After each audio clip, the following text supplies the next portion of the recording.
Give us a minute, we're waiting to hit the internet. Do we public? We public hearings? It's on the thing, but it's just a hold over. Yeah, well, it's just the placeholder. Are we open? Please. All right, I'd like to call the meeting of the Village of Nyack Village Board of Trustees on June 27, 2024, 7:30 PM, 2 minutes after. Pledge allegiance. States of America, to the republic for which it stands, one nation, under God, indivisible, with liberty and justice. All right, my introduction consists of me welcoming all of you and letting you know we have a medium-sized agenda, and we're going to try to get through it. I do want to congratulate the Nyack Center on their people cooking, Oh, yeah. community cooking from this past weekend. It's very big success. You were there, right? I was there. Did you cook or did you eat? I eat. That's all I've ever done. So congratulations to them on a great event. Was there anything else this past weekend? I just wasn't around. So. We want to make sure everybody knows that the 4th of July, the actual 4th of July, which is Thursday, July 4th, a week from today, we will have fireworks in Memorial Park. They will be on a barge offshore, so they will be viewable from a lot of different places. And the best viewing will be probably from the part of the village park that will not be fenced off, as well as the upper lawn. Parts of the marina park, the parking lot will be available for people to watch the fireworks. But you might be able to see it from lots of other places because it's going to be a little offshore, which means the fireworks will be higher and not blocked so much by the trees and things like that on the lower end. So everybody, I hope everybody can make that. Anything else we have coming up soon? We're having so the farmers market, they're opening up on Thursday. Right, the 4th of The July. 4th of July, they're opening on Thursday, yes. 11 o'clock, they have a trustee appreciation. And then they have hot dogs. Free hot dogs. Cheap or free? Free. Free hot dogs, yeah. 11 to 1, I You believe. know what, how can you go wrong? I'm not, yes, I will not be engaging in any hot dog eating contest, but I appreciate that. And also this Friday night, I just want to let you know, this Friday, there's a vigil. Okay. No, good. John Harris Sean Harris, that's at the square. Has a car, has a. Hezekiah Easter Square. And is it from 5 to 7? Looking right now, 6 to 8, and there's a guy, Sean Harris, there's a vigil and a remembrance vigil memorial for him. He lost his life about a year ago in a tragic situation in up in was in Central Max? Yeah. In Central Max. There's also Indian Medicals event, the Native Yeah. American, I think it's the Native American powwow in the park. Do I have that right, Andy? Yes, I don't know. That's this weekend, the upper level. upper lawn. It is, starts at about 11, it probably goes to, yeah. What day? Saturday. Okay, well, thank you all. Let's get started. We do not have any public hearings. That's the third item on the agenda. I'm working off V4, Andy. Is that the one I should be working off of? Yeah, Okay. Next up is the adoption of the minutes from June 13th. Do we have any, can I get a motion? So moved. Any questions about the minutes? Any comments, corrections? It's good to me. Looks good. All right, all in favor? Aye. All opposed, motion carries. We are now going to get, hold on one second. I did want to ask if, is Travis here, Travis Coster, because he has something coming up, I don't want to make him wait too long. Is Pearl Gray here? Pearl Gray, so we can go right to, Ira Emanuel, who's representing Nyack Hotel and wanted to talk with us about a zoning amendment. Pleasure to see you again, Mr. Manning. Good to see you again, Mr. Mayor. Good to see the trustees. Many of whom I've known in different capacities, but it's nice to see them. And of course, Mr. Michael and Mr. Stewart. Good evening. My name is Ira Emanuel. I'm with Emanuel Law PC. I'm the attorney for the Hotel Nyack. You folks all know the Hotel Nyack. You know a lot of the history of the Hotel Nyack. As current ownership is different from the ownership that originally built the hotel. I have with me Greg Pons, who is with the current ownership. The hotel has not been doing well. So let's be blunt here. We have a normal hotel occupancy rate nationally of about 65%, and the Hotel Nyack is down around 58% and maybe a little bit more. They are working to try to get that occupancy up. Among the things that they've done since it switched over from the Time Hotel to the Hotel Nyack is they've affiliated themselves with the Hyatt Hotel chain, and so they are a Hyatt Hotel. Just today, I just double checked it to see see if I can make a reservation through World of Hyatt for next weekend. There were vacancies. I could probably use my points, but that is helpful. It's a lot easier to get occupancy and get guests when you're affiliated with the chain. And Hyatt is a good chain. It's a good mid to upper mid-level hotel chain. But folks that own the hotel are also business people and investors. And they take a look at a hotel facility that is not operating at the level that it could be, and they wonder, well, where's this going? We've been through a pandemic. We've been through some upheavals, especially during the pandemic. Hotel occupancies went way down. Some have rebounded better than others. Hotel Nyack is still struggling with it. And so the one thing that they don't want, and I don't think you want, is a building that's empty. If the hotel should have to close down, and again, it's not being contemplated, but if it has to close down, what can it be used for? What's the easiest way to get something in there? And how can the hotel position itself so that if that happens, okay, the wheels would start being in motion. They've looked at available alternatives, and one of the available alternatives is for a assisted living facility. If you think about assisted living facilities and hotels, there's a lot in common between. You have single or double room occupancies. You have meal services. You have guest services. You have facilities and parking for staff and residents and guests. It's not an easy conversion, but it's a doable conversion. And so we've put in a petition to amend the end zone in which the hotel is located to allow assisted living facilities as a permitted use. Under your code, you actually have a category that includes retirement homes, nursing homes, and assisted living facilities as a single use. It's allowed in most of the other surrounding districts to this M district. The M district only exists where the hotel is. Okay, it's that little corner up on High Avenue. The hotel is the only building that's in the M district, and that is the only M district in the village. Surrounding it, you've got a C district, you've got an RMU, you've got a couple of MFs. And so in all of those surrounding districts, the assisted living facility is an allowable use. So it's not a big stretch to bring it over into the M district. And so we put in a petition to that for the board to consider an amendment to the code. Obviously, no change would happen without going through your land use process.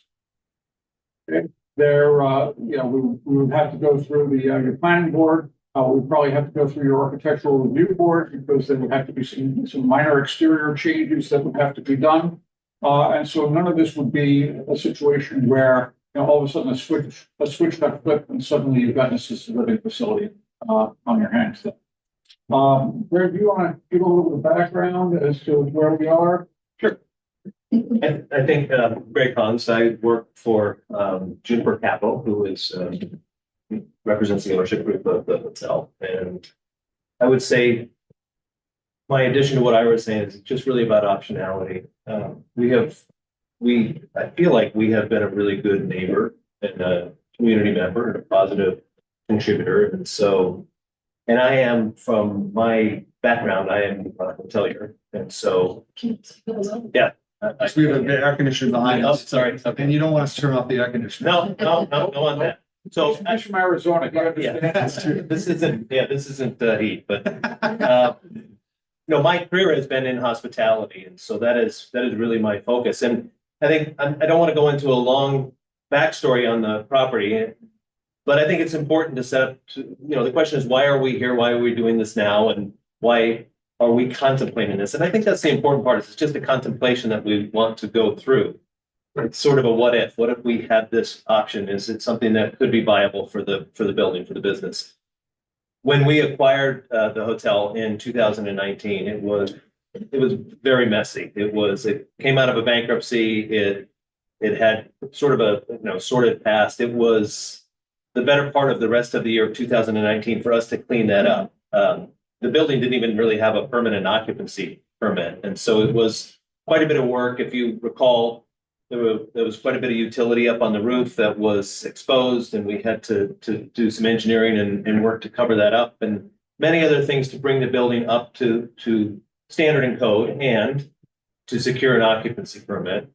It was not long after that work, which required a lot of capital, was not long after that work that here comes COVID, and we find ourselves in the COVID era. Which, as Ira described, was very difficult to select. We remained open, very important, and our decision at that time was, let's put our foot on the gas with the asset, and let's look at a rebrand and a rename. And it was affiliated with the Time Hotel Group at the Dream Hotels was the operating company and the manager. So we hired a third-party manager. We converted to Hyatt and spent a couple of $1 million on the inside of the building, redoing the restaurant, rebranding, renaming, and doing lots of things in anticipation of, post-COVID era being quite a lift for the asset. That hasn't happened, and I think that's brought us to the point today. I think Ira mentioned he was generous. Actually, it's running below 56% occupancy right now, which is not a very profitable spot for a hotel to be in. Typically, you have to be in sort of the upper 60s, low 70s to be profitable. And so the contemplation right now for the ownership group is there another use for the building? I would say that in order to contemplate that, the first step is to say, well, is it even possible from a zoning standpoint? Once we know if it's possible from a zoning standpoint, then we will do the work of what is it like from a code standpoint to convert the building? What would the cost associated be with that? And ultimately, is that even a profitable thing to do as well? So I think my emphasis to you would be, we would like to make that contemplation, and we would like to amend the zoning to allow for that as a first step, and it will give us the opportunity to explore that as an option potentially for the building. Thank you. Thank you both very much. Quick question. Asking the village attorney, what's our posture here? What are we deciding anything? Not tonight, no. Are we giving them high sign? Are we? Ira has submitted the petition, which was a very thorough letter, but it wasn't any draft legislation. But the legislation, I think, is going to be very, very simple. It's just going to add a few words. Right, okay. So it's contemplation of legislation that. It's really just going to add a few words. In fact, Ira put in, you did give us the draft legislation, was add these words to your allowable uses in the M zoning districts. But just for the posture, we would need then, if that's changing legislation, we need to set a time for a public hearing, get the legislation You have to out. go through an amendment in the zoning code. You're very well familiar with that We've process. done that, yeah, we've done that a couple times in the last 6 months. It would also require a referral to the county planning department. To the county, okay. Yeah. Is that part and parcel of the? Yes, we always. So the next step would be for you folks on the board to chat. How you feel about it? That's not necessarily, I would say not now. You certainly may, if you wish. And then Yeah. Andy or you, me if you want, probably not. Communicate to Ira how the board feels about it. Okay. And then we would have to. And then set a if public hearing. there's a consensus that's inclined to consider it, doesn't have to be yes, I approve this. But if we did But want you're to, inclined to consider it, at least formalize a consideration of it, put it on the agenda, et cetera. Let Ira know, let me and Andy know, and we'll take it from there. Okay. And let me ask another question. The M zone, originally M for manufacturing, was it, and I don't know the posturing, I'm not looking at the legislation right now. It was, I guess, at some point amended to allow for the development of a hotel, or was the hotel always allowed within the manufacturing zone? I have no idea. My guess is that it was probably amended for the time hotel. With a special permit. Same thing. Okay, so we issued a special permit to allow it to be a hotel. Now there'd be an additional special permit for that zone. I believe it would be of right. Oh, it's a, I believe in the other districts it's of right, but I don't quote me on that. oh, no, I meant in the M district, it was a special permit to allow hotels and now be a special permit to allow. I'm sorry, my apology, I'm looking now, it would be a special permit use. It's a special permit use in the other districts, and so it should be a special permit use in the For other. assisted living. Right. Okay. Any questions here? Yeah, I have one. So the operative word you use in your, is the compliment. Contemplating. Sorry, contemplating. The question is, why put the cart before the horse? Why not wait until we actually come to a decision about the future of the hotel? And then come to the board. And this is gonna take time, effort, and money to make this change. And if you're not going to, if you're gonna continue with the hotel and not put a assisted care facilities in the hotel, you know, I don't understand why we want to do it now. If we wait when we actually have that need. Yeah, I mean, I don't mean to reduce everything to financial commitment, but it's quite expensive to do. It's quite expensive to do the study on conversion costs and whether it is viable. Okay. And so before committing all of the money necessary to do that study, it's important to first say, well, would we even be allowed to do it?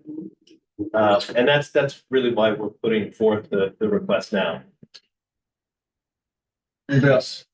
Question, that makes sense. I do have one question, because I know we also did some things with the rooftop dining. Yes. Did any of that stuff come to fruition at all? Would that, do you see that as a boost to the hotel before we even contemplate going down this path? Are there like things you're doing in place that to Help the hotel. yeah, to help with things? Thank you. Yes, the amount of effort that has been put in to try to optimize the revenue in the hotel is very extensive. And so we haven't done that because it's another couple of $1 million commitment to do that. And we just haven't had the success yet in order to capitalize and fund that. But it is something, it's yet another piece of the optimization puzzle that we've been working on. We talked about so much, it's not. They didn't need it. They need Well, to. no, I know, I'm just thinking that, we did some changes to the zoning. Yeah. That, Have you done anything, how did Visit Nyack? yeah. Central thing, programs that Visit Nyack is. Tourism grant. Yeah, all of that helps. And I would say there are sort of three different types of customers coming into the hotel. One would be associated with groups and group movements and group travel. Second would be corporate related business travel, people who are just individually traveling on corporate business. And then the other would be the vacation transient guests. And the the hotel has always done exceptionally well in that market, and in particular on weekends, which is actually quite unusual. Normally, weekends in a corporate hotel can be a little bit challenging to fill. The hotel does extraordinarily well on weekends with that business. Group is pretty well. It's recovered pretty well since the COVID, post-COVID era. The corporate traveler has not recovered and is not doing well. And in fact, while I say that our hotel is sort of suffering from an occupancy standpoint, the peer hotels in all of the reporting metrics that we get are even doing worse. So that corporate travel segment has not returned.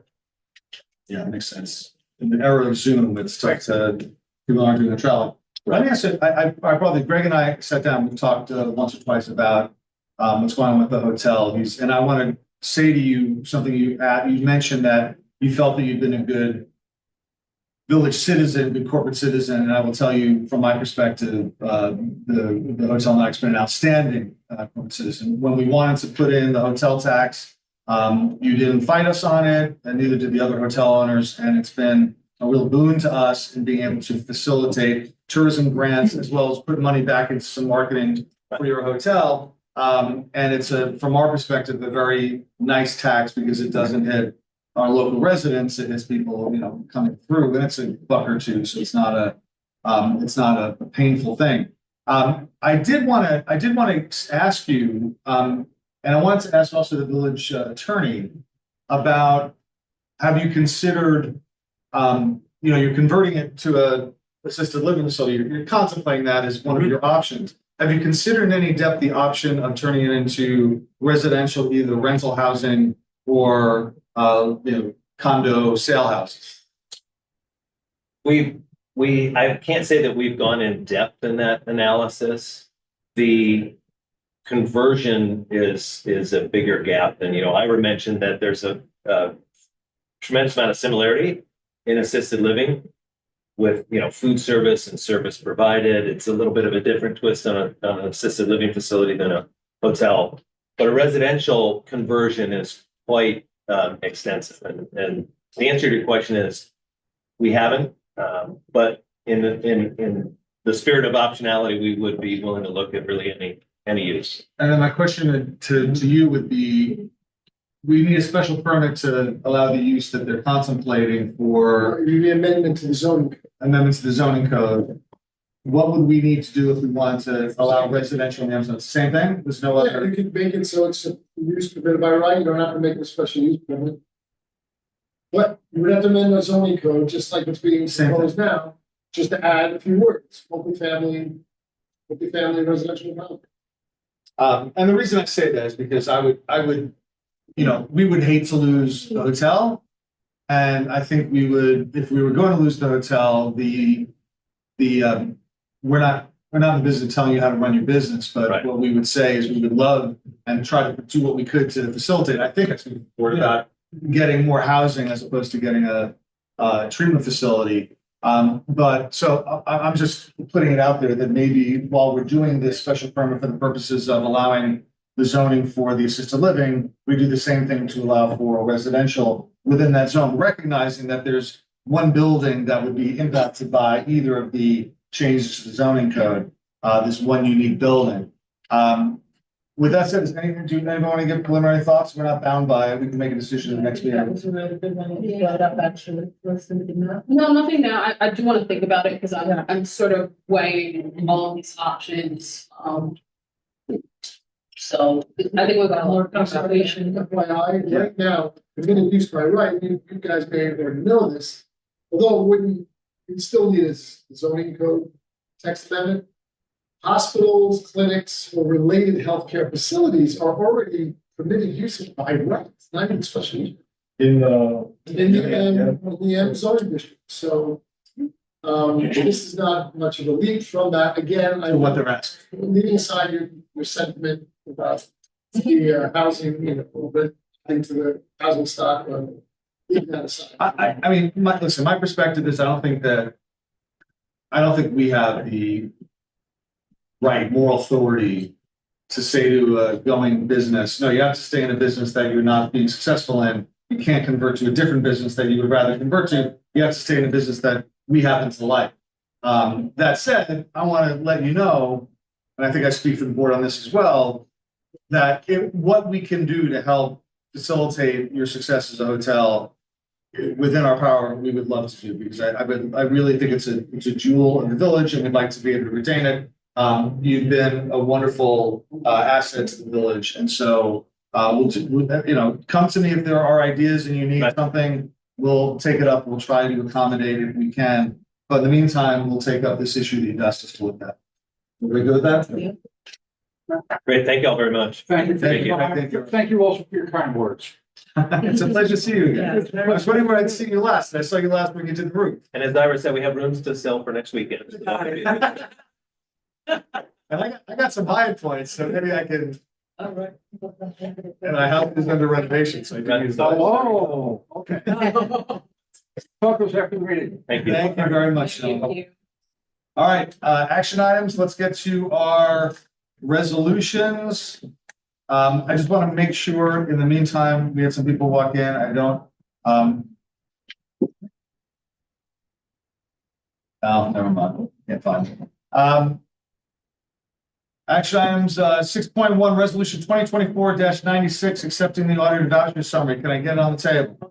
Second. Any questions or comments? All in favor? Motion passes unanimously. 6.2, action item, resolution 24-97. A resolution to approve electricity supply agreement with Jewel Assets. Can I get on the table? Second. Any, want to give us a quick reminder, refresher about this? Sure. So you may remember Community Choice Aggregation, or CCA, is a program that the state created that allows municipalities to procure residential electricity on behalf of all the residents in the renewable sector. Our program has been run by Jewel Assets. And what they do is they go to market to get the best price they can for renewable electricity for all of us. That takes place periodically as those electricity contracts come and go. We're in the process of going to market for a new electricity contract. The resolution on the table authorizes me to sign that contract on behalf of the board if the pricing comes in within the parameters that are acceptable. And those are defined in the MOU, which this resolution approves. So Jewel Assets, they set certain parameters for what an acceptable price would be, their benchmarks. And right now, they're hopeful that when they get their refresh on their latest bid, that we'll get a price that's acceptable, but it may or may not occur. The reason why there's a resolution for this MOU is because the cycle, when the bids come in, there isn't time to wait for the next village board meeting before a contract needs to be either We have to move approved or quick. not.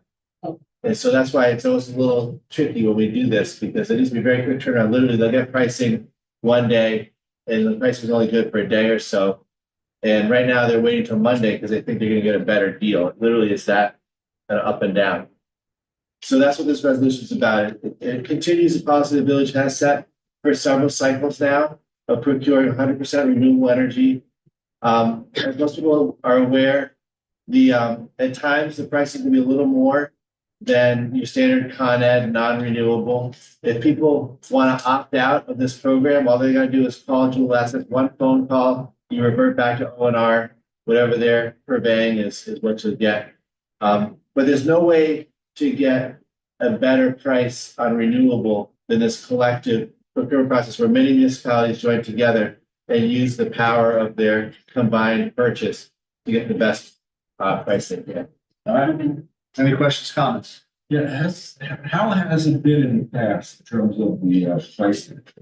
Are we getting the opt, there's no opt out, in other words, we have to, everybody's opted in unless they opt out. Right, there's opt-out is a single phone call. Right, but past history has it been beneficial? It's, if you were to buy renewable electricity on your own, you would pay more than going through the CCA. And O&R rates would be better or worse with this? You know, we're doing it for. Generally, renewable costs a little more than the combined kind of fossil Okay, supply. so we're not doing it, it's not a, we're saying an economic reason that we're doing it. We're doing it because we have a preference is for renewables and, you know, that type of thing, which is fine. But it's not, I always thought it was a cost advantage to do renewable. The cost advantage is versus individual procurement of renewable energy. I remember, everybody can opt out if they want to opt out, and they can get their energy wherever they want. And bear in mind, this is the single most important emissions reducing action this village has done. When you add up all the different things, buying an EV, converting to LED lights. This is the biggest one. And Marcy and her crew of sustainability advocates have helped us navigate to a point where by accumulating points, we're positioning ourselves for grants for things we also really need. So there's kind of a feedback loop at play here. And this adds 4 points. Right. All right, any further comments, questions? All in favor? All opposed? Motion carries unanimously. 6.3, resolution 24-98. A resolution to set a public hearing to consider a local law expanding the residency of the village clerk and repealing resolutions consolidating the positions of clerk and treasurer. Andy, in 1 minute or less, explain why we need to do this. I'm sorry, can I get a motion on the table? Thank you. Motion by the deputy. Can we get in 50 seconds or less? Can we get The village currently has a combined treasurer clerk position, and by separating them out, it enables us to have separate a treasurer and a clerk. And you have to do that in local law in order to be able to avail yourself of that opportunity. And also, the law would tweak the residency requirement. For example, right now, the local law requires a clerk to be just a Rockland County resident, whereas a treasurer can be up through Dutchess or Orange. And these amendments to local law will enable us to recruit and hire for these top positions from outside of the county. to be clear, those positions are currently filled. They're both filled, but it's a matter of trying to accommodate that we kind of have some alignment issues that we have to. We have a clerk treasurer who's one person now. Yeah. Jen Hetling. And we want to be able to have a clerk who's not a deputy clerk. All right, any questions or comments? This is just to set the public hearing. Right. And we got, all in favor of the motion? Aye. All opposed? Motion carries unanimously. The next is 6.4, related motion 24-99. Consider local law expanding the residency of the village treasurer, which we were just talking about, repealing resolutions, consolidating the positions of clerk and treasurer. Any further comments or question on this one? Follows on the last one. All in favor? I did. I just didn't. I didn't really. I did it again. Can I get on the floor? I need a motion.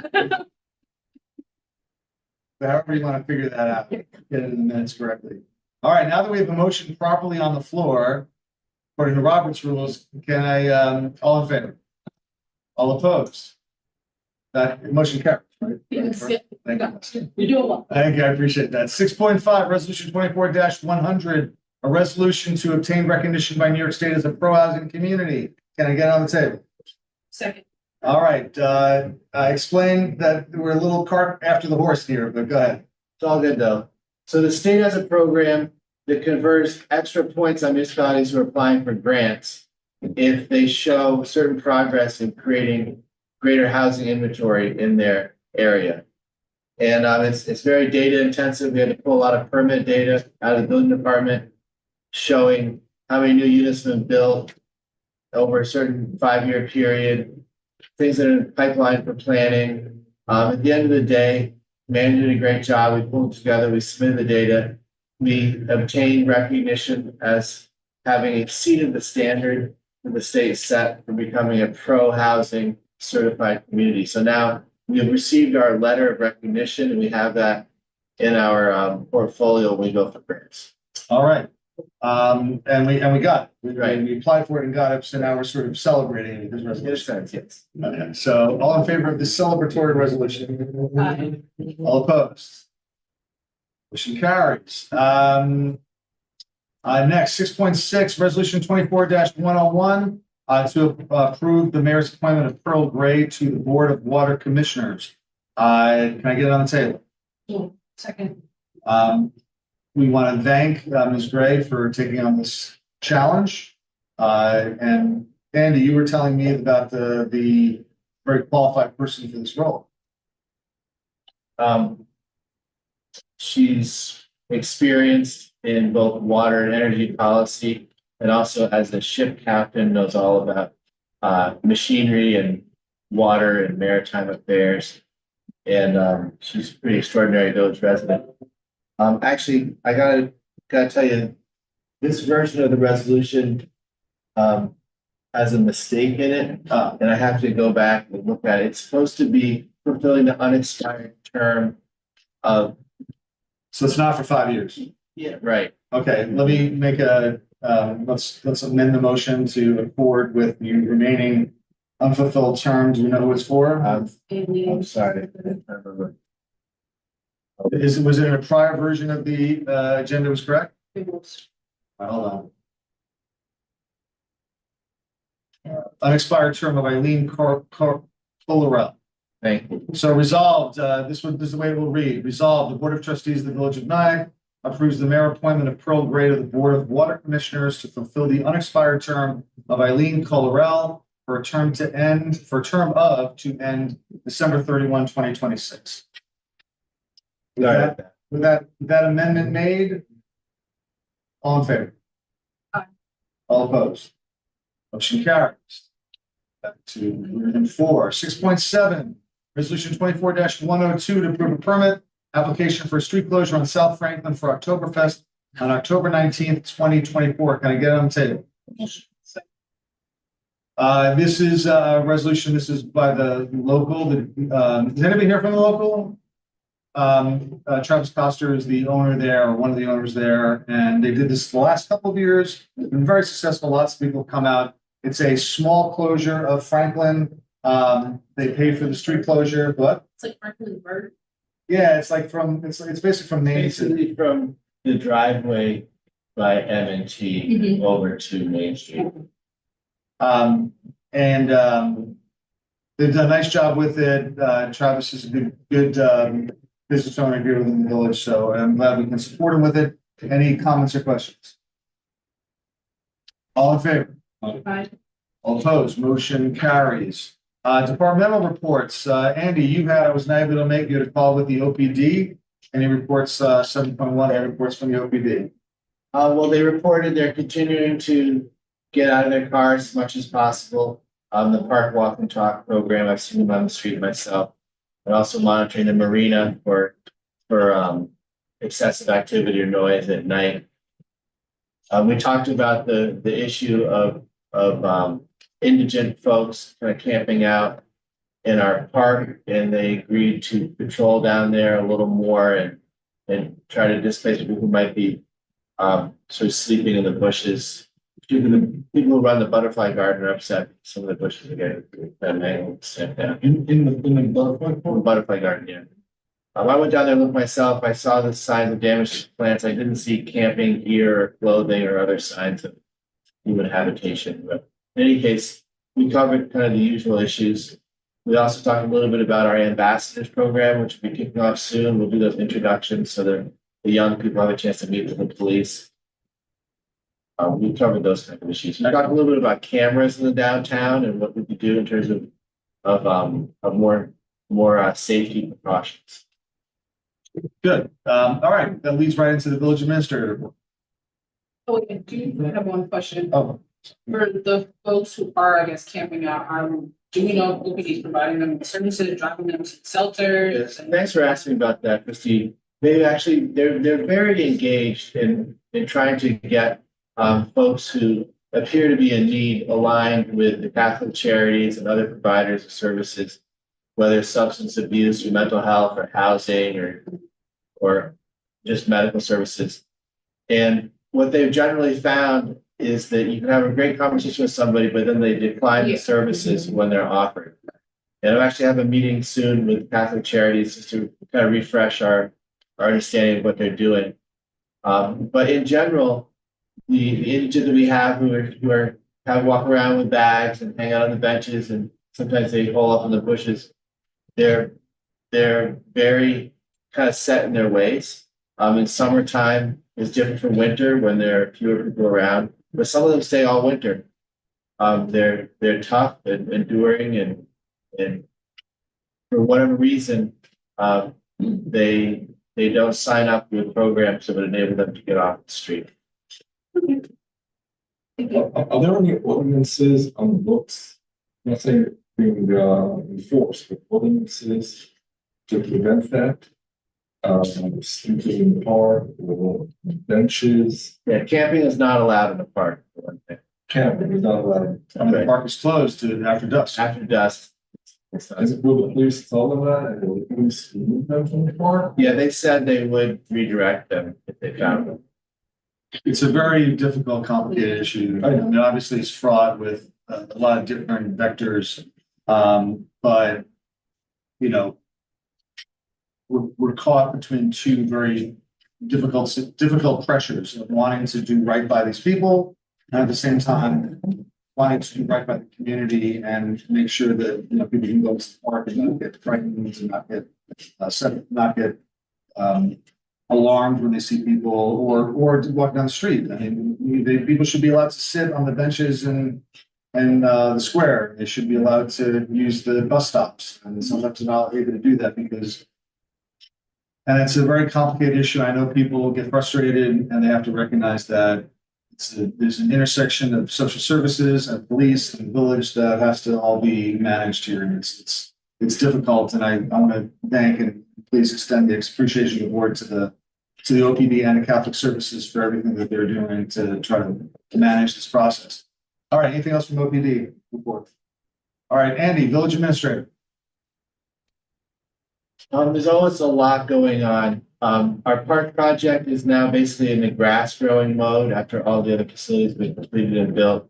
We're protecting the grass. We're working with our contractors to reseed bare spots. We started mowing. We set up a whole irrigation system, which was a very complex kind of undertaking, and that's working well. The lawn has been getting watered regularly all throughout, but now it's automated with a programmable schedule.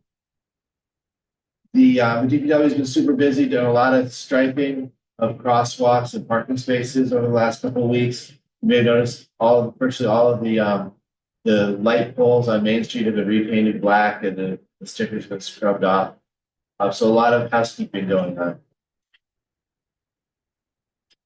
Anything else? I'll leave it at that. I do want to warn people that we had projected that the lower lawn, the great lawn would be able to be walked on hopefully by September, October. It does not look likely that, given the difficulties we've had with irrigation as well as the geese eating our lawn. We might not have it done by then, but we'll continue to try to open as much of the lawn up as we can. For the 4th of July, the fence is being moved in a little bit. It's not. There was part of the lawn wasn't treated, so it would be open. Right, so we will have that finished by the end of this week. Right now along the brook has been closed off, but having heard the petitions of various people who like to get through there, we're moving the fencing in just to protect the new grass and opening up the lawn area near the brook. Okay. Which will be accessible at least from the memorial stairs coming down that way. Well, you could go from Memorial Stairs to the gazebo Yeah, I'm around. not sure whether there'll be a path. All the way? into gazebo. I have to look at that. Okay. We're gonna try to make that as open as we possibly can. Yeah. But that'll enable us to run the mowers in there, to enjoy the brook. It's a really great place to sit. Without going on And there. a place to sit and watch the fireworks, which we would not have been able to do if we'd not opened it up.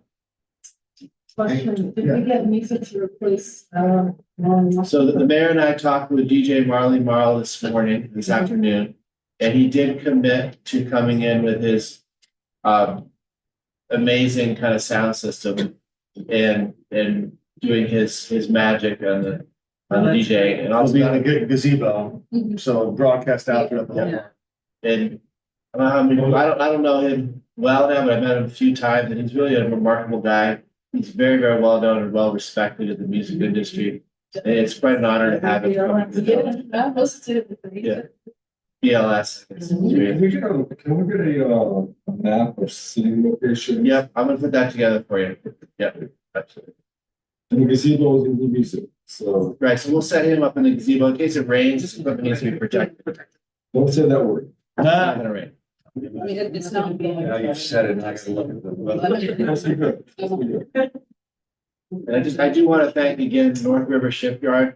They're providing a barge for free and anchoring it out in front of the village so the fireworks company can operate off that barge.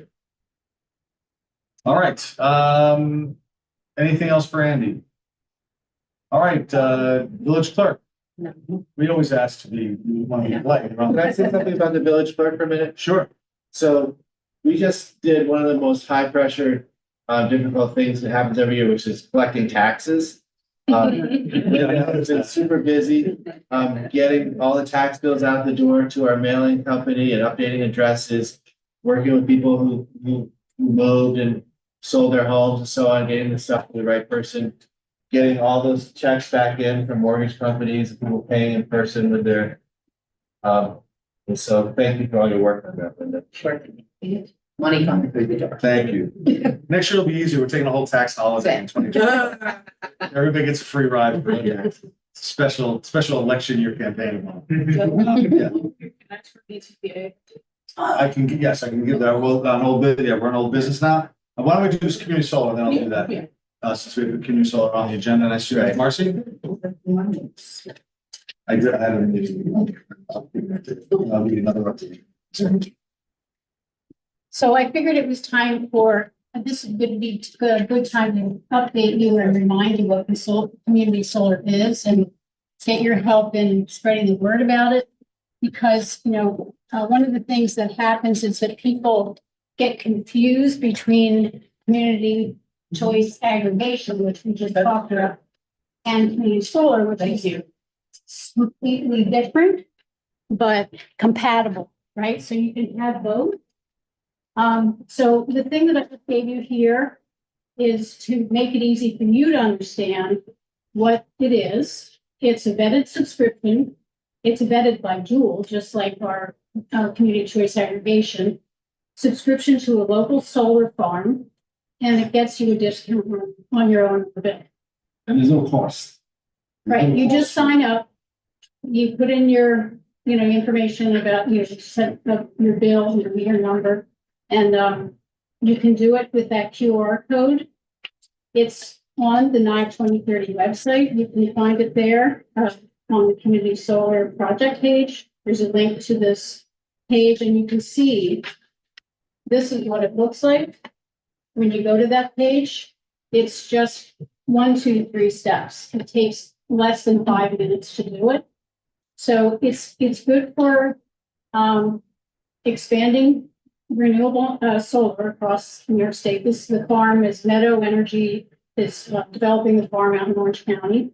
That's relevant to this. And this little graphic here is one from that Jules put together that shows these two buddies here. Rockland Community Power is our community choice aggregation, and community solar. So they're buddies. You don't have to do one or the other. You can do both. So I just wanted to make it really clear what it is so that you can help us get the word out, because we're doing a campaign.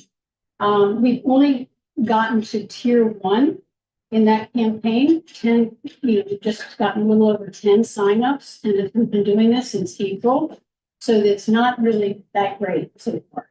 So we need help getting the word out. Why do we want to get these signups? Because we get points in the Clean Energy Communities program. So for the first 10, we got $5,000. For the next 50, we'll get 10. For the next, if we can get over to the 3rd tier, plus 100 to 160 total, when you think about how many possibilities out there, that's not really a big number. We get $20,000, but here's the thing. It'll help us get over to the 9,000 point level in this program, which means that we'll be eligible for $375,000 in grants. And I want to tell you that today we went over the 7,000 point level, making us eligible for $262,500 in grants. We're already working on projects with $150,000 in grants that we got a couple of weeks ago. So there's an end to this in the end of August. We can't keep applying, this is the deadline for doing this on things. So I just, in this little package, I don't know, I'm not gonna go through the detail, but if anybody gets, sort of really wants to see it, this is what we're working on, how we can get the points. And in the Clean Energy Communities Program, there are regional leaders, the regional leaders in Hudson Valley are the same as the leaders in New York State. They're Croton on Hudson and Hastings.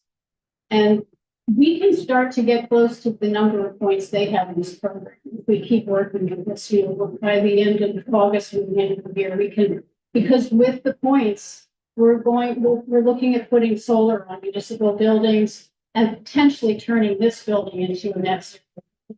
So we need your help with getting out the word on social media. Talk to your friends, everybody here, talk to your friends. It's so easy to do, there's no downside. I think the only thing you need is you do need your bill, right? We need your bill. You need your bill, yeah, that's the one thing, that's what stopped me today, because you sent me an email to sign up, I'm like, yeah, I'll sign up, and I don't have the bill on the site. Yeah, I send it to my wife, who has all the money, and the bills and everything else, so she'll fill it out, hopefully, I'll check with her. And it's only for single family homes? It's not for. no, it's for, the businesses can do it too, Oh, and anybody who pays their bill, You pay your own electric bill, So rent to anybody. anybody. yeah, renters, okay. So if you live in a building that has, you know, where you pay your own electric, if you have a board, or if you have like a group that gets together, and get everybody to do it once, and we'll get the tally and find out that, you know, now suddenly we. so how many people do we need to have it done? Just give me the goal, what's the goal, was that the 460? 160? Wow. And how many do we have? The last time we checked, we had 14 or 15. All right, so we gotta get 160 people to basically click a few links and fill out. And get a discount on their bill. And they get a discount on their bill. This is a much easier sell. And there's no downside, right? Is there any downside, Marcy?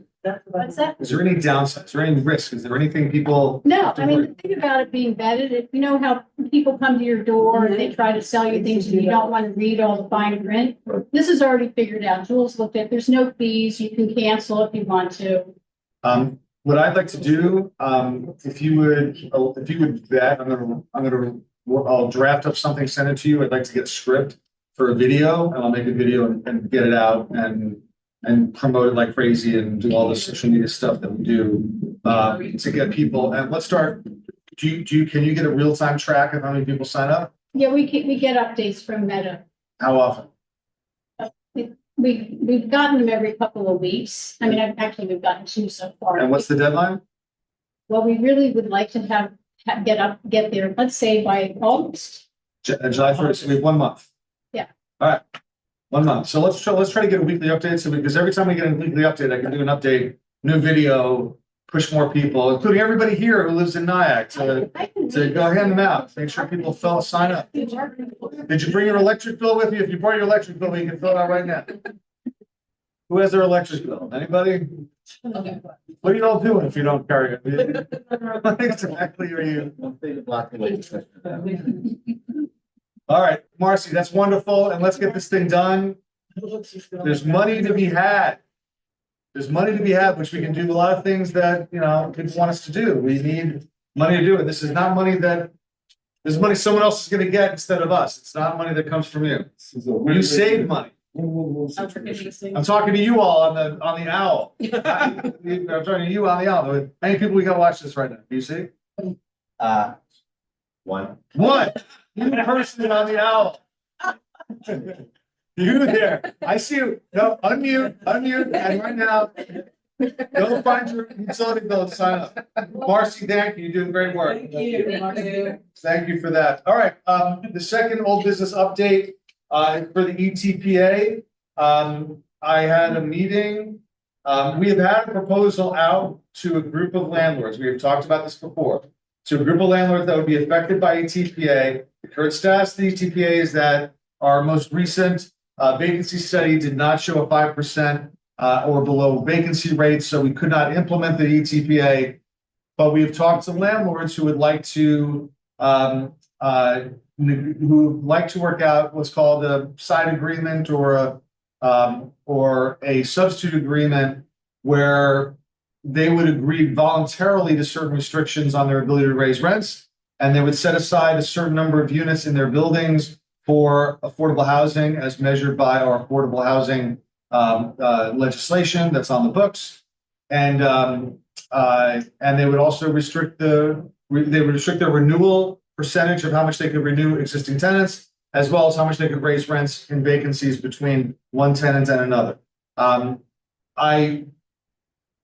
We have not gotten to a final resolution on those numbers, on what the percentages would be. What I will tell you is that the state law on good faith eviction set a maximum rental rate increase on a renewal of 10% or 5% plus, I think, a CPI inflation adjustment calculation, which this year would be about 8.5%. The rate of renewal that we have negotiated has, no matter how we end up, is going to be less than half of that. And I'm grateful for the work of many of the landlords who have acted in good faith to work with us. I'm grateful to the people on the board who have been part of the negotiation process. We also, just beyond the renewal rate limitations, the other major issue would be that we would now have set aside affordable housing, which would about double the amount of regulated affordable housing that we have in the village. Because right now we have about 40 or 50 units. This would be about that number added to the stock. So it would not be the ETPA, because the ETPA would have lower renewal rates. But instead of the ETPA, we would have a voluntary agreement with slightly higher renewal rates, but we would get affordable housing out of it, and then we avoid litigation. And the thing that I counsel people on is that every jurisdiction that passes the ETPA ends up in what, Village Attorney? In court. They end up in court fighting for many years about the, and although our village attorney would love more opportunities to be in the courtroom flashing his Clarence Darrow-like skills on behalf of the ETPA, there is a value in avoiding litigation and getting something permissive. We will have more information if we can get a tentative agreement done this week. We can talk about it more openly at next week's meeting. And I think once we have the agreement, before we sign it, I want to let you know, before we do anything formal, we would have a workshop. And the workshop would be about that. And then we present it, and you'd see all the terms, and you can make comments, and we will take those comments into account before if there's something that we have to go back with, we'll go back with it. Any comments, questions? The numbers are basically what you've seen in the last one. Right, They didn't okay. change dramatically. What happened with court case though? That court case was dismissed, right? Update on that? That was dismissed they dismissed the case against the state, and it dismissed us as well. Yes, It wasn't on the merits for us, but it was on the merits for the state. but writing on we joined in on it, so In other words, the December legislation. Council's last email was a little confusing. But his first email with the great news was the whole case was dismissed. I mean, we're not still in it as of now. Yeah. It's dismissed. The whole case is out. But they filed an appeal yesterday or this morning, the losers of the lawsuit. Filed an appeal. They did appeal. Okay, so it's still on. But then that's where our outside counsel said, but the appeal is gonna be, is only by the state because it's a little confusing. I'm gonna follow up on that, but as of now, the case is over. It's been completely dismissed. That case, but that was about the vacancy survey and about the December legislation that changed the rules of the vacancy survey. If we actually implemented that ETBA, there would be a separate, I mean, they have a lawsuit against every jurisdiction that's passed it. I think Peekskill is the most recent one that is now in litigation. I was gonna say, Poughkeepsie, I saw just passed. Maybe it's because. And they enacted CPA. I guess that's what I'm wondering. I know when we last sort of spoke about the agreement, it was also with DCP as its backstop. That still is what we would do. We would still try. So I just have a question. I'm just trying to take all this in, and I probably have more after this, but so we're not doing any vacancy stuff? Not right now, but we can consider doing that. Right now, Andy and I have, he has to put together a new proposal for vacancy study, and then we'll have to review and tweak the language to make sure that we avoid some of the pitfalls or We want to tighten up some corners, tighten up some potential loopholes in the vacancy survey. So we can work on that and have a draft for that the next meeting, I think, right? We can have that done by mid-July. We have the old vacancy study, we just want to tweak a few things in the old vacancy study, it was mostly good. And actually, from what I understand, our vacancy study, the results we got in December with the first vacancy study, compared to, I've understood there's some real problems with some of the vacancy studies in some of the other jurisdictions, that ours was very tight comparatively to some of theirs. So we did a nice job in December. We just included a building we shouldn't have included, and then we missed the mark at the moment in February. But yes, we can do it again, and we should probably get that process started about getting a survey readied up. In terms of the verification process, because I know that wasn't that part of the lawsuit as well? Verification of Verifying. how much we're allowed to verify, yeah. That we should find, we should get, once we're working on the vacancy study in terms of how do you validate the Yeah. results Yeah. and what you're allowed to do, short of a invasion of privacy and a Fourth Amendment violation. That was one of the issues in the lawsuit, but the legislation itself, I think, does provide us certain abilities that we didn't used to have. We'll make sure that whatever we Are allowed to do. propose, in the next survey will be in compliance with the law, currently as we know. And last Which question, continues to change. we didn't do anything in the previous survey. Do we need to? In terms of our process, I thought, no? No, we do need to close that up. We need to Right, close that's it what I'm out. saying. I've said that I wouldn't like to, I want to, before we close it out, I want to close it out with a motion that starts new. That's what I'd like to do. I want to leave it open just for posterity, until we get the new one ready. And we may not want to do the next one in August. August is a notoriously bad month for, like, it's a vacancy, people are changing schools and stuff like that. If we wait till September, I think we would do better in terms of when we would execute it. What's your opinion about the chances of deciding? Oh, I think that if we want to do it, I think we're over 80%. On the terms that we previously discussed, more or less, some tweaks. But yeah, I think that they want to do it, and there's reasons for them to want to do it. And I think we want to do it, because there's reasons we want it. I know, because there was concern from a few folks in the community, and just making sure that whatever agreement we have still has that TPA backstop as best we can get. If we can get the ETBA backstop, we'll get the ETBA backstop, but, if we can get the side agreement in place, we then have something.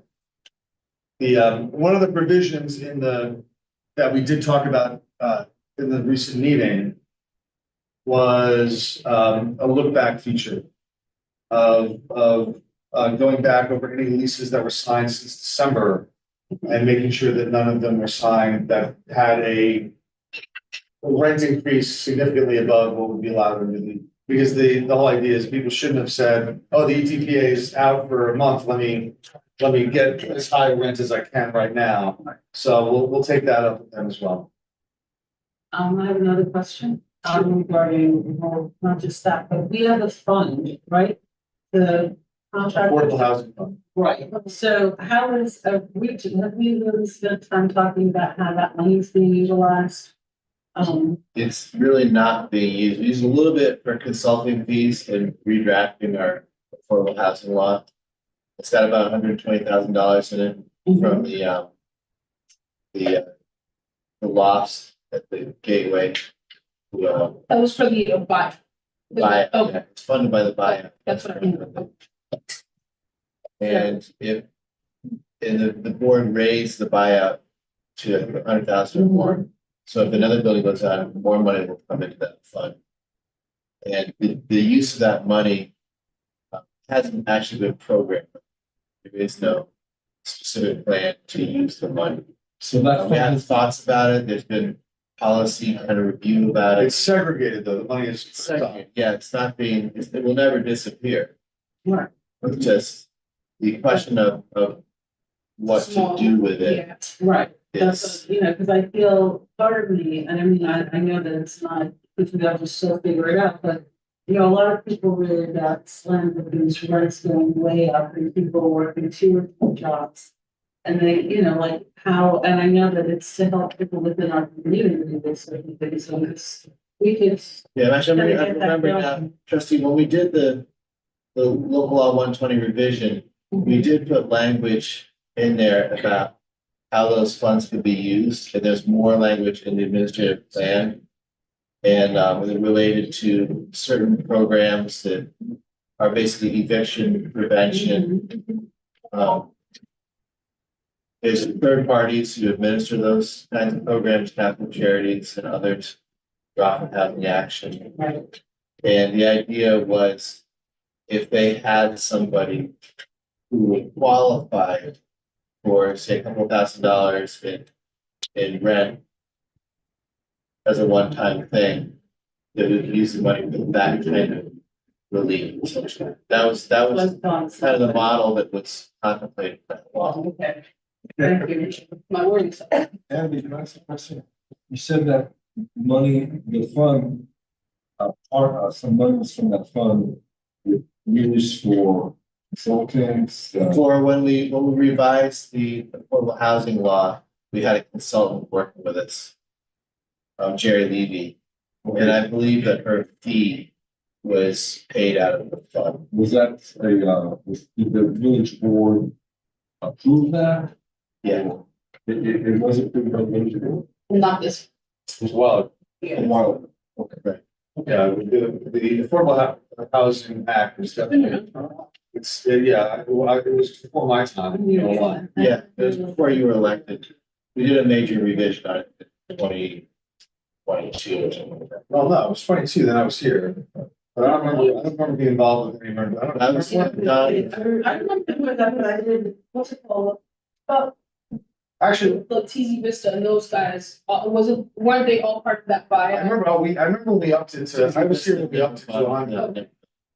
Was that when we upped to 200? Was that part of the same thing? Right. Okay, I remember, I was here when we upped to 200. I don't remember the other details you're talking about. Let me ask you this, why do we only have $150,000 or so in the fund, 120 in the fund? We've had a lot of buildings buy out, haven't they? No, just that one. Everybody else did the affordable housing units? And Okay, it was only at the time, I think it was only $20,000 a unit. okay, that's. It's so cheap. Okay, all right.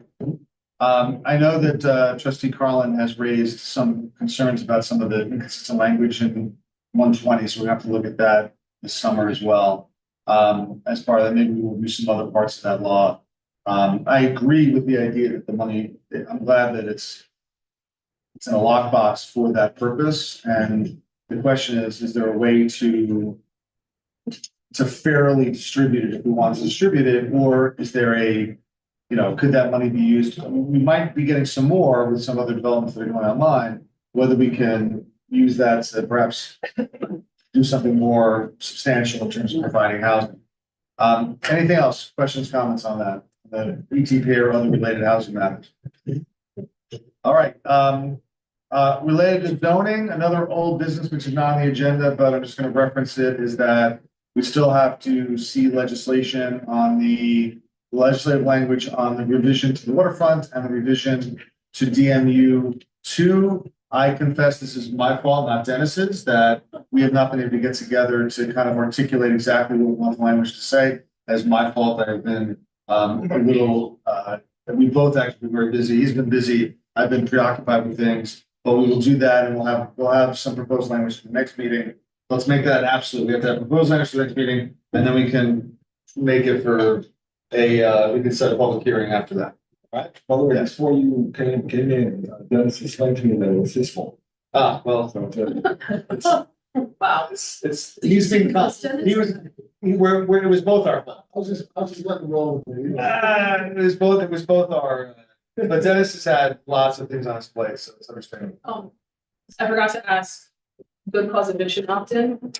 Yes, we need language on that as well. Let's try to get that for the 2 weeks as well. Try to get language on that, because I would like to have that. I would like to be one of the first villages in the state to get that done. So we have to sit down. We're losing our time, but, well, there's, I don't know if the village is done. It's definitely been municipality. Soon they'll be the first village in Rockland County. If I have to, whatever, I'll be the first something. I'll be the first something to do it. Anything else on any of that? Any old business stuff? All right, what's Business. old business, new business? Any new business? There was, you wanted me to remind you that the October meeting might need to be Yes. rescheduled. Can we look at schedules right now for the October meeting? Which one? Thank you. I'll tell you The that. October tenth meeting. Oh, that's perfect. All right, we'll see. We're so ahead of ourselves. All right, so October tenth, we have a meeting at 7:30. That's our usual time. We have some restrictions because Rosh Hashanah begins the previous Wednesday. Yom Kippur now begins the 11th. We want to move to the meeting to the 11th anyway. Could we move it to the 8th or the 9th of that week? Or is the thing that will cause us conflicts on the 10th also a conflict on The The eighth eighth or or ninth. What's the ones, oh, the ones that. I'll defer to you guys. Wednesday? Oh, my. I requested this. I think you're all being very. Oh, I love you're adding This is yourself. my fault. I've asked for it to be. Stop being so. The eighth is great for me, as is the ninth. No, that's. All right, does anybody have any preference for 8th or 9th? Yeah, I might be away, so the ninth will be better. Then let's the 9th, then let's do the 9th. Is everybody good with the 9th? Not a client, but. We cannot- That day, but I'll be here. You'll be all right? Yeah, what time is it? Is that- 7:30. No. Is that good or is it better if we did it earlier? No, that's okay. All right, so move that meeting to Wednesday, the 9th from Thursday, the 10th. Do we need a motion to do that or just internal business? No, need a Motion be nice, you don't have. to. Can I get a motion? Motion, second. So vote on the motion to move the October 10th meeting to October 9th. All in favor? All opposed? Meeting is moved. All right, what else with, I lost all my notes. No other new, any communications? We have 3 communications on thing. One of them is the letter certifying us as a pro-housing community from Ruth Ann Dacus, excuse me, from the New York State Housing. So thank her for that, and thank you, Andy, and everybody at Housing in the building department. We got all that data to get us that certification. We also we have a letter from, you usually do this, Andy, so do you want to tell us about the communications? We have a letter from. Sure, there's a woman named Patricia Opaya Is Ms. Opaya here? who wrote the board requesting that anybody with a handicap hang tag not have to pay for parking in the village. We have handicap spots. We do have meters on them. The village does not have any programs whereby certain populations can be relieved wholesale of simply not paying for parking. Except like emergency responders and police and others. Anybody have any strong thoughts either way? Go ahead. Any other municipalities have something like this in the books? She mentions California. I'm in New here. York City, apparently. Really? Other than Like the department stores, this they morning, have it. this morning we had a defendant in the traffic court this morning who apparently, allegedly, I reasonably doubt her, but she presented documentation that she had a permit from the city of New York whereby, as a handicap, where you can park anywhere in municipal city of New York street parking or lots. So you can park in actually. For free. As Well, long it's as you have that legal permit from the city of New York. You can actually park in no parking zones as well. But it's not just for people with handicap placards. It's a special placard you get if you require the use of a private vehicle for transportation and you have a severe permanent disability that impairs mobility. So it's a mobility issue. We could, I mean, the one thing she references is that I think a blanket, everybody with a placard Yeah, just. that is too broad, but I think we could seriously come up with a list of that if somebody wants to come in, I think particularly if people have dexterity issues using the app, or using because in order to pay for parking, you have to use the muni meter, which requires you to be able to use coins and put them in, or get a card and put it into the slot, which requires certain dexterity, as well as using the app requires certain dexterity. I would consider if we had some, but it would be a narrow category. Mayor Joe, how will the village clerk, you're asking them to, Well, they that's do too here. much of a burden on the village clerk. Come with a letter from Dr. We accept the letter from the doctor. I'm not saying, listen, I'm saying, we want to think about it. I'm not saying do it now, I'm not saying hash it out now. I'm saying as a general sense, we want to at least think about the possibility. I think that possibility, I think it's not that. Honestly, I'm saying no, only because when you start carving out people that everyone wants to carve out, Well, they're handicapped and they're older. I just know. Well, they have to be older. Yeah, they don't. They just have to be. My question is, how do you regulate somebody will park? Well, all that's- day? and then you don't have the tag. The tag. Yeah. They don't have, but yeah, they can park all day. They spot on the park. Yeah, that's the problem. Boy, nobody trusts anybody. I know, I'm just trying to like do something. I am. The idea that people have to be able to use, she says she has problems using the app, but I don't know if that's a mobility issue or I have trouble using apps issue, stuff to say. I will reach out, I will, do we have an email, did this come in a letter? Andy, can you remind me, it's an actual letter? Can I ask a question? She drove it in. Can I ask a question? How many handicap spots do we have? I don't, Oh, in the village? Yeah. Do we know the number? I don't. It's a lot, it's not small numbers. Really, it's a lot? It's a lot. Yeah, there's a couple, of at least two handicap spots. Every corner. Yeah. I mean, it's somewhere in the dozens of spots. All right, well, why don't we get a count? We must have a count somewhere in the number of spots. You're saying, is there enough spots in see. proportion? Let's check whether we have, I mean, she's not saying that there aren't enough spots. She's saying that she doesn't want to have to pay this market. Yeah, I know. Sixteen, we don't charge parking. Listen, Yeah, I agree. It sounds like it's. What are you pointing- handicap sticker. 51 or We're 15? already providing special. It's not 6 spots. There's 6 spots, right? 56. 56. Okay, thank you. You actually know that there are 56 spots? There you go. Man, I gotta say, you look nice in the shirt, but you look more dashing in uniform. Last time I saw you, as we did the procession a few weeks ago. Joe, who's in there? You just want me that email, just want me that email. It's in the packet, but I'll send it to you. Yeah, it's in the packet. I'll send a thank you letter for expressing the issue and I'll circulate thoughts about it. But 56 spots. As let's get the total number of spots that we have in the village. I don't think you have that total number of parking spots, and we'll see what a percentage of our paid parking spots are handicap spots. 'Cause that 56 would be not a small percentage. Mayor, just so you're aware, there is a waiver that New York State has for, you have to live in the municipality, they can get that, the doctor signs it. You can get a waiver not to pay the, yes, the meters. However, you have to have specific disability to get. It's a state program that already exists. State Yeah. program that exists. Okay, it's a state program that already exists, then we definitely don't need our own program. We should maybe let this person know about the state program, so. Could you send me the information on the state program so I can reply to her within the letter? All right, the other thing is a permit request for an event by VCS to do an event for Yoga in the Park on August 9th for 2 hours. July 12th. Is there another day? July August 12th. 9th. In the 2 days. I only see August 9th. All right.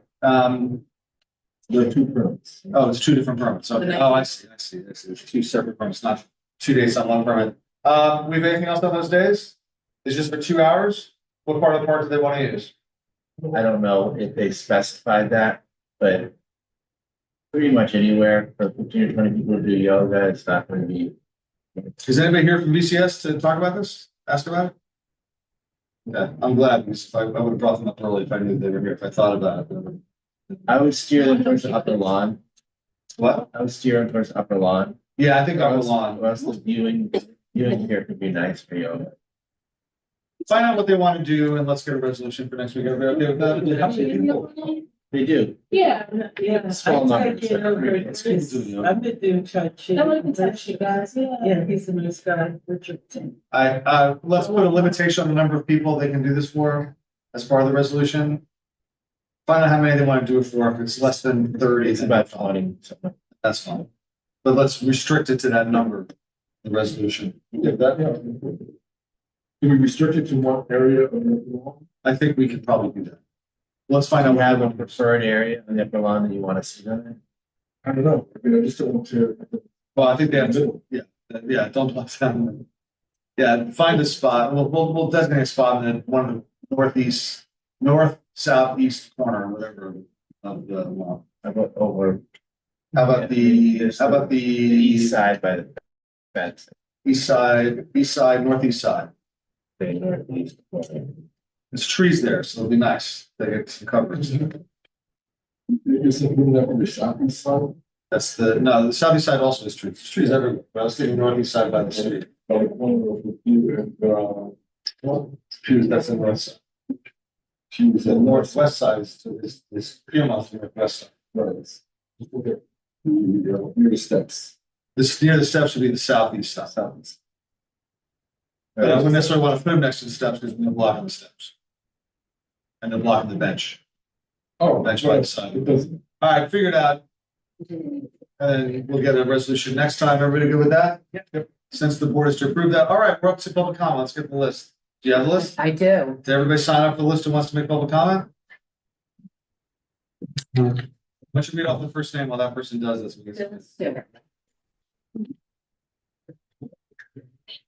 How many people we got on the list? 10. We give, 9. Are you put on the board? No, make it 2. Get 10, make it 2, 20 minutes. We're not gonna see Joe by. Yes, yeah, please. Okay, my name is Phyllis Stewart. I am a concerned human being, citizen, okay? First of all, most respectfully, politicians, leaders, whoever, if they're not talking about the black budget and the trillions of dollars, tax dollars that are missing between DOD, NASA, Iraq, and whatever else, that's a problem. Okay, so anyone out here that doesn't know about the black budget and our leaders aren't telling you, Google and research the black budget. Catherine Austin Fitts is an expert. Also, former Rep. Cynthia McKinney is also well aware, and there's a few others. So, as of 2014, there was well over 520 some odd trillion dollars, tax dollars missing. Okay, that would be enough. So if we go digital and everybody's rushing to go digital real quick, we lose a paper trail.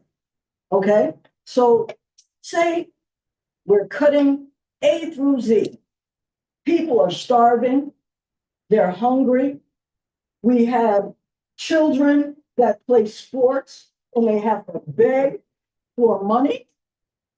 There is enough money, missing money, to get America out of debt and have money left over. That's the first thing, the black budget. And one of the experts on that is Catherine Austin Fitts, and she apologizes for helping Bush get into office. Okay, and also former Rep. Cynthia McKinney is also very aware of the black budget, and others are aware of the black budget. And any politician that is not talking about the black budget are not doing the taxpayers any service whatsoever, any justice, actually anyone, any justice. Okay, and then there's the secret space program.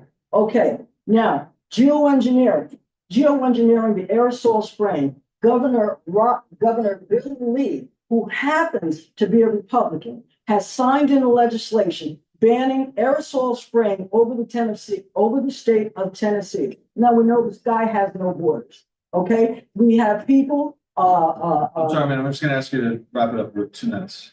Oh yes, I knew it would be short. Okay. Anyway, Google Environmental Health Trust versus FCC.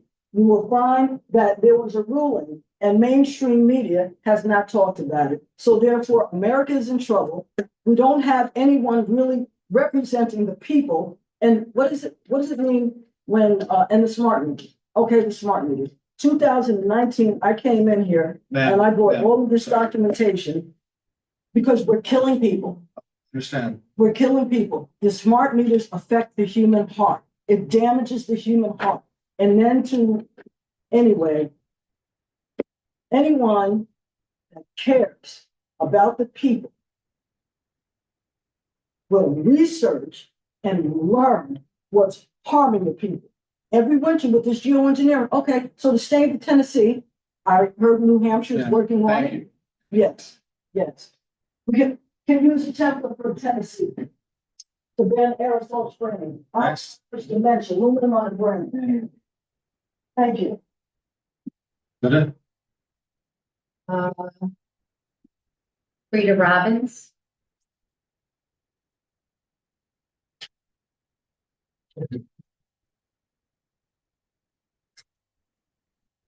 Hi, I'm a resident of Naya, live down Main Street. You have to speak louder. I'm a resident of Nyack. I live at 3 Main Street. And I saw a disturbing invitation to come here because something is going to happen here about a petition about Israel needing to stop the war, calling for ceasefire. I wasn't sure how it goes with the village of Nyack. No, I wasn't exactly sure, but by my accent, you can tell that I'm not American born. I've been here for more than 50 years, but I was born and raised in Israel. And yes, we would like to stop the war. We would like to have peace, but I would like to add, stop the war, ceasefire, at the same time, release the hostages. First release the hostages, then we'll talk. Thank you. Thank you. Next up. Bernard Robbins.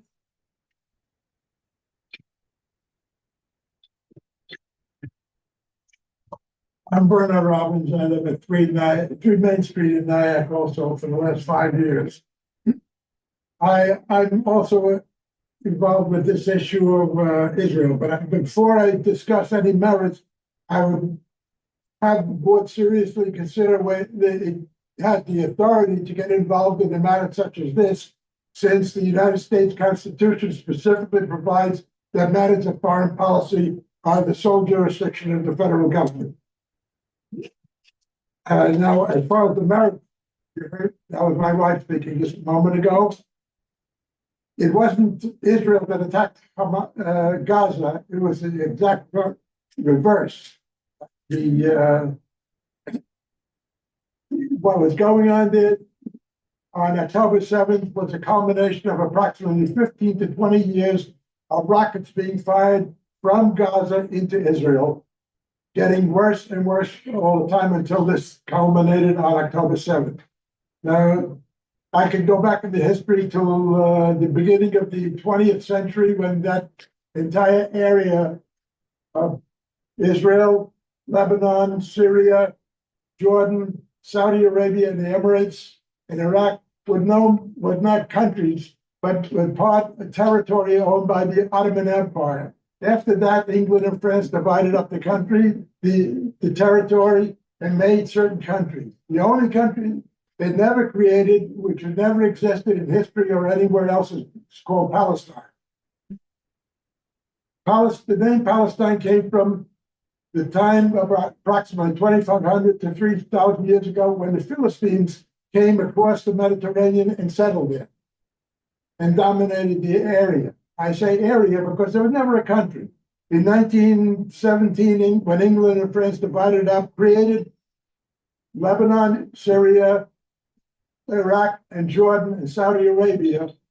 They never created the rest they gave, the League of Nations gave to Britain to govern it. Britain created the country of then. You're out of time. I can ask you to summarize it. Okay, but it's never been a country of Palestine, and there's never and for 75 years since 48, when the UN voted the partition, all the Arab countries, including what we call the Palestinians, rejected it because they wanted the whole pie instead of dividing it up and agreeing to a ceasefire at that point. The day after Israel declared independence. Sorry, sir, I just got it. I don't have, we have 2 minutes for public comments and you're past. But thank you for your, There's no justification for what this is being asked for now. thank you, sir. Next up, Joy Pell.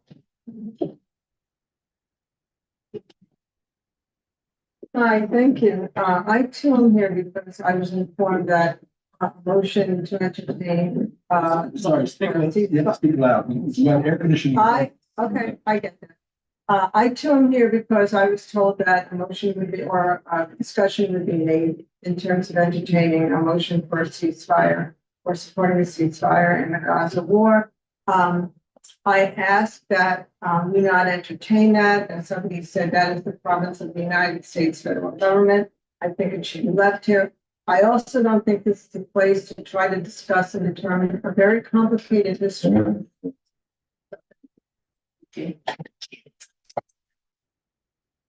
Linda Vinetower? Oh, okay. Yeah, that's okay. So I want to thank my colleague there for managing to put a very complicated and long-term conflict in about 2 minutes, which is almost impossible to do. I'm here also for the same reason, because this is not the place to do that. It's a very complex, very painful, very divisive issue, and it's just not the place of the village hall in lovely Nyack to address that and make any kinds of statements about it or resolutions or whatever they're asking for. And it's painful, and I think that it makes people feel excluded and hurt, and that's not what the village board of Nyack is the place to do. thank you. Harry Roseland. Thank you. Good evening. It's good to be here again. Wish it didn't have to be, but nonetheless, here I am. After the last time I was here a couple of months ago, I took the time to speak with several people who were involved in the ceasefire resolution proposal here. Unfortunately, really didn't get very far. And looking at the things that are around social media and the language that's being used, I'm unfortunately come to the conclusion that there's really no genuine interest in a ceasefire. Why? Well, here's one reason. There have been 17 ceasefire offers to Hamas since November, and they have rejected every single one, including the last one that President Biden pushed forward, which Israel went further than it has gone in any of the previous proposals, flatly rejected by Hamas. You know, this brings to 17, it brings to mind numbers. Here are some more numbers included in the materials that are being circulated online about coming for a resolution here. A number like 37 or 40,000 people being killed by Israel in this conflict. Well, you know, the United Nations has come to the conclusion that about 12,000 people can't be identified as actually part of that number. And so what sounded like 37,000 is now looking like 24,000. If you take a look at that number, at least 14,000 of those are Hamas combatants who've been killed in the course of combat since October 7th. Add to that, people who've been killed by misfired Palestinian Islamic Jihad and Hamas rockets, as we saw at that hospital right at the beginning of the conflict. Add to that the natural mortality of a population of 2.3 million.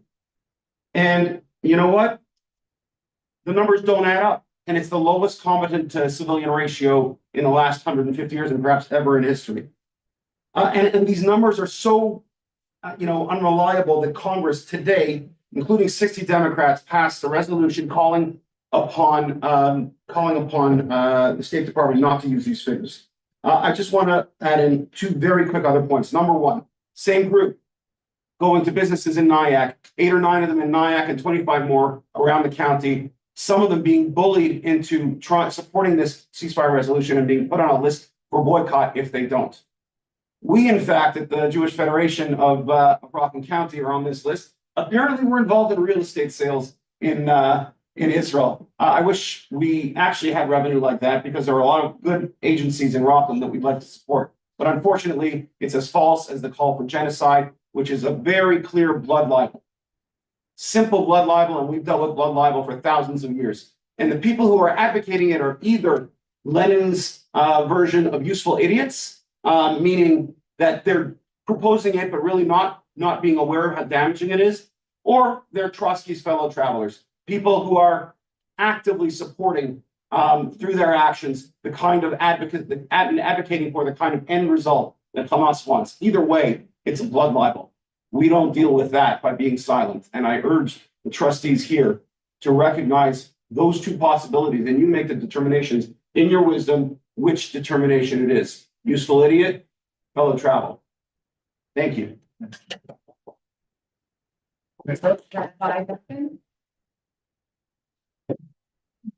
Good evening. I'm here mainly really just to listen this evening, not a resident of Nyack. I have lived in Rockland County for the past 30 plus years, serving as the rabbi of New City Jewish Center. And while I've lived in New City all those years, truly my heart has always been in Nyack, I have to say. I wanted to say to the village board that the ceasefire resolutions do not belong in this venue. Ceasefire, boycott, these types of resolutions, as noted already by previous speakers, these are complex matters, and they don't belong in this. They don't belong in this place. A number of people here this evening have come for the stated purpose of broadening the dialogue around the discussion about Palestinians and Israelis, and I support that idea. It's particularly in this time when we're so polarized and there's no discussion between different parties. I support the idea of having more dialogue and opening up conversation. I also support the idea of calling for a ceasefire. And in fact, as noted by my colleague Ari, and I serve on the Federation board as well, but my comments are my own comments. The ceasefire there's already been a number of ceasefire resolutions that have been rejected. There's one on the table right now for the last 3 weeks, which has gone unanswered by Hamas. And ultimately, what we really are hoping for is the ultimate ceasefire, and that would be to go back to October 6th, the previous ceasefire, before all this took place, and if they would release the hostages, lay down their arms, and we could end this misery for over 2 million Palestinians and 7 million Israelis. Thank you very much. Mayor, I hope I have that right. Yeah. Hello, my name is Amir Lamir. I'm a resident of Nyack on Sickles Ave. I'm also a volunteer firefighter in the village of Nyack. And so I have a couple of questions, 3 different questions, and that just arose as kept on going.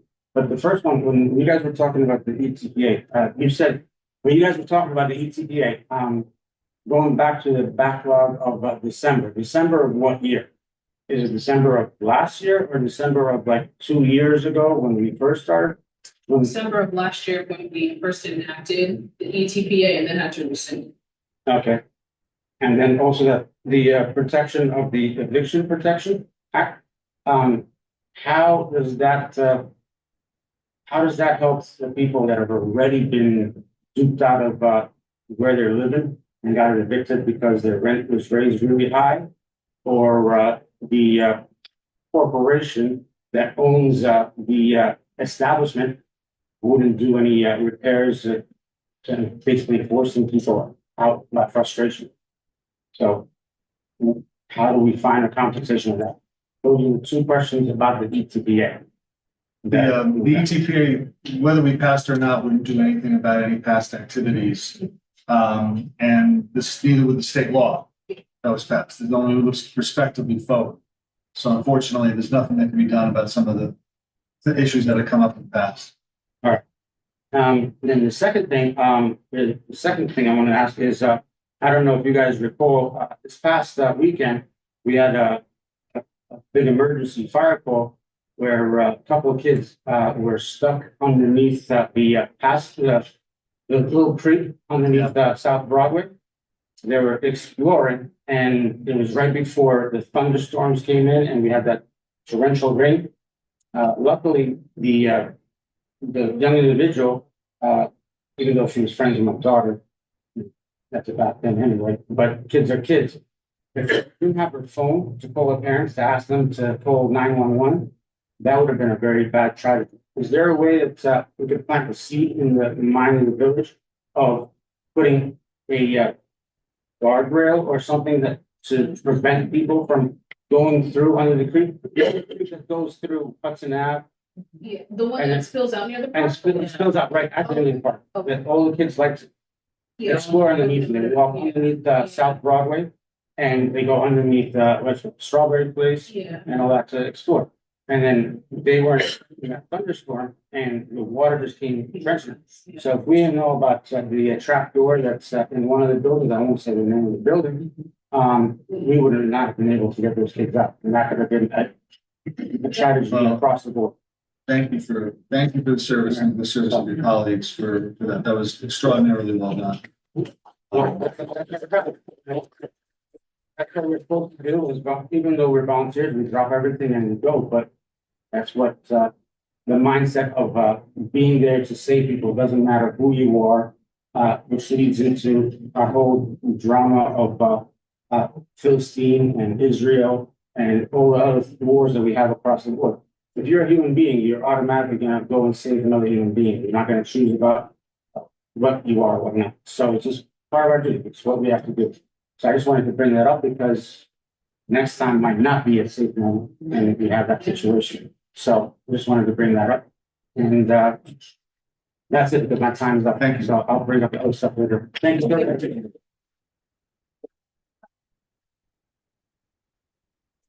Next up. Hi. Right? Yeah. First of all, I'd like to thank you all for your service and this is a thankless job. I'd like to thank you all for your service because this is a very thankless job. You have a lot, you spend a lot of time making this town, working hard to make this town better. Appreciate all of you. I'd like to speak to the leaf blower law. I heard that there is some possibility of rescinding it, and I pray to God. I'm just gonna stop you because there's a lot of misconceptions about there has not been any contemplation of rescinding. Or modifying. There was a consideration of modifying it for a week or two in March and April and October and November. That's all. All right. And that's not even being contemplated right now. That's something we're gonna take up in September. Okay. I just want to thank any of you who actually did that in the first place, because on a Saturday morning when I come out and I'm like, what am I hearing? Nothing. I'm hearing nothing. I'm not hearing lawn mowers or leaf blowers, consecutive homes. I know that there was talk of it trying to align with the Upper Nyack homes. Those homes are spaced so far apart. Our homes are like little alleyways that reverberate leaf blower sounds. I mean, it's a different entity. You have a landscaper who comes and does 3 homes they come even before 8 o'clock in the morning. I don't know if you guys know this. I've actually worked with you and I appreciate everything you do. I had like 9 or 10 leaf blowers at 6:45 in the morning on a football field behind me. And those are those walking ones with the big, bells. It was ungodly. I just think it's an amazing law. I didn't think any much of it when I heard people talking about it, but boy, does it make it quiet. And it's really, I appreciate that. And anything to rescind any part of that is like to affect the quality of the town. So these landscapers, I've actually reported them, and they're abusive. They come earlier than they're supposed to because they know the cops will never come in time to get, by their time they're gone. So if they complain to you, it's because they're trying to fit extra jobs in and it affects our quality of life. So I would hope you'd look for our quality of life. It's amazing what you've done and keep going, because every little bit you do to make the town quieter and more pleasant to be in for the people who actually own homes here and live here, not just the people who rent and don't care and will move on to another town. I appreciate you. I appreciate you very much. Thank you so much. Thank you. All right.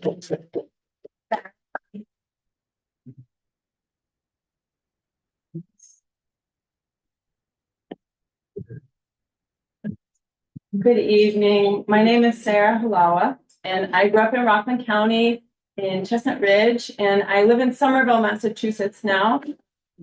But I just appreciate the time to be here tonight to talk to you all. I'm here tonight to encourage you to pass a ceasefire resolution. I was surprised to hear that Nyack has not yet. We are watching a genocide against Palestinians trapped in Gaza, streamed live on our phones. And the youth especially are looking to the leaders of our communities to know how to respond in this moment. My father was from a big Jewish family in Brooklyn, and he converted to Islam after falling in love with a a sheikh, and he built a mosque in Chestnut Ridge, and that was the community I grew up in. My husband's father was born in Nablus in the West Bank and was a teenager in 1967 when the Israelis illegally occupied the West Bank. The illegal occupation exists today. As a teenager, he was arrested by the IDF and brutally tortured for many days and then released. So every single Palestinian that you meet has a direct experience of brutality, oppression, and dehumanization at the hands of the Israeli occupation, every single one. So while we watch this extreme violence, the most extreme form of racism, genocide, playing out live on our phones, if we are silent in that moment, it signals to your Palestinian, your Arab community members, your Muslim community members that our lives don't matter, that we are not worth protecting, and that violence against us is acceptable. We are seeing this violence against Palestinians play out in Gaza and Palestine, and here at home as well. A 6-year-old boy in Chicago was stabbed to death. And just last week in Texas, a woman tried to drown a 3-year-old Palestinian child in front of her mother. And I will wrap up just by saying, yes, you might think this is an international issue that doesn't apply to the village of Nyack, but I'm telling you, because you have Muslim and Arab and Palestinian people who live here, it very, very much matters that when you see this violence, you say ceasefire, that you send that message to the federal delegation and to our president, Joe Biden, who is supporting and funding this atrocity, that you send that message to them. And I know it takes courage, and I'm asking you to find your courage and find your voice and say ceasefire now. Thank you, sir. I thought we were 10. I counted 10. How many more of them? We just added that. Yeah, that's it. That's the last one. I'm here for the ETPA, obviously. Since the last meeting, Poughkeepsie, that was also sued, right? They passed the ETPA. Kingston, just the other day, put, their rental board put a freeze on rents, increasing rents. So why is the village of Nyack now going to walk away from the ETPA? We're not walking away from it. I don't know more to explain. We're gonna put a new survey out in a couple weeks. We're working on the survey. We'll have hopefully a version of it ready to look at in 2 weeks. Okay. But in the meantime, we are putting something in place that will at least establish a floor for Well, rent. that's the other thing, because the look back period for this is going to be since this last December, right? The agreement that has been proposed includes a form of a look back. There's no guarantee that the ETPA would have a look back. But it supposedly has a 3-year look back. That's It depends on how it gets implemented by the county organization that manages it. If it were to get passed, they would decide how the look back works. They did talk about a 6-month look back when we passed in December. They talked about a 6-month look back. They didn't talk about anything more. I read 3 years. I was at the meeting. When they talked about it, when they thought that it was gonna happen because we had passed it, it was a 6-month look back. It was 6 months. That's when they met here. That's when they met here in the brief period when we had enacted it before we realized that we had to pull it. But yes, we are still going to pursue it, I promise you. All right. Thank you. All right. I know a lot of people were here because there was some public ad put out that said that we were going to be discussing a resolution. We don't have a resolution. We don't have, I saw the ad. There's no resolution on the table to discuss anything relating to the Israeli-Palestinian situation. We have discussed it in the past. People have come to ask us to pass this ceasefire resolution. I have expressed the opinion that this is not the province of the Board of Trustees of the Village of Nyack, that people certainly did not elect me, and the village board members can speak for themselves, but I know no one elected me to render a foreign policy or express opinions that are symbolic in nature. So we have, in the past, when we have been presented with the opportunity to pass resolutions relating to this issue, we have not done so. Nothing that has happened in the last 6 months since this first came up has changed my mind. I don't know if anybody else wants to address it from the board. But I do thank people for coming out on both sides for expressing. I respect the passion that people bring to this issue. We certainly all pray for a resolution of this. And we were all, touched and wounded and moved by the loss of life and the difficulty, the tragedy that's going on in there on both sides. For everybody involved in this has been obviously a terrible situation. And personally, we're all sympathetic, but we're not going to take any formal action on this. We have a executive session to go into. Can I get a motion to go into executive session? Second. We're going to go to executive session, which means we have to clear the room. We will not conduct any formal business when we get back that we might want to watch. Adjournment.